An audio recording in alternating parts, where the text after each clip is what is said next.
যদি কয়েকজন মানুষ কোথাও একত্রে বসে কিন্তু সে বৈঠকে তারা আল্লাহর জিকির না করে, তবে তা তাদের জন্য ক্ষতিকর হবে।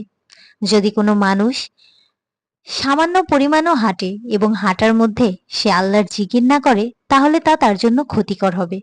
যদি কোনো মানুষ বিছানায় শোয় এবং শোয়া অবস্থায় আল্লাহর জিকির না করে, তাহলে তা তার জন্য ক্ষতিকর হবে।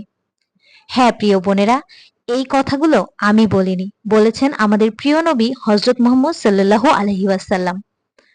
তিনি বলেছেন, জান্নাতের অধিবাসীগণ দুনিয়ায় কোনো কিছুর জন্য আফসোস করবে না, শুধুমাত্র যে মুহূর্তগুলো আল্লাহর জিকির ছাড়া অতিবাহিত হয়ে গিয়েছে সেগুলোর জন্যই তারা আফসোস করবেন। তাহলে বুঝতেই পারছেন আমার দিনী বোনেরা, জিকিরের গুরুত্ব ইসলামে কত বেশি। আল্লাহ চান যে আপনি উঠতে বসতে বা যে কোনো সময় আল্লাহকে বেশি বেশি স্মরণ করুন। তবে জিকির বলতে কিন্তু শুধু আল্লাহ আল্লাহ করা বোঝায় না। জিকিরের মধ্যে অনেক রকম জিকির আছে, সুবহানাল্লাহ, আলহামদুলিল্লাহ, লা ইলাহা ইল্লাল্লাহ, আরো অনেক রকমের জিকির আপনি করতে পারেন। বিশেষ করে আমরা যখন নামাজে দাঁড়াই, তারাবি নামাজের সময় আমাদের একটা তাড়া থাকে যে কত তাড়াতাড়ি নামাজ শেষ করে আমরা উঠে যাব।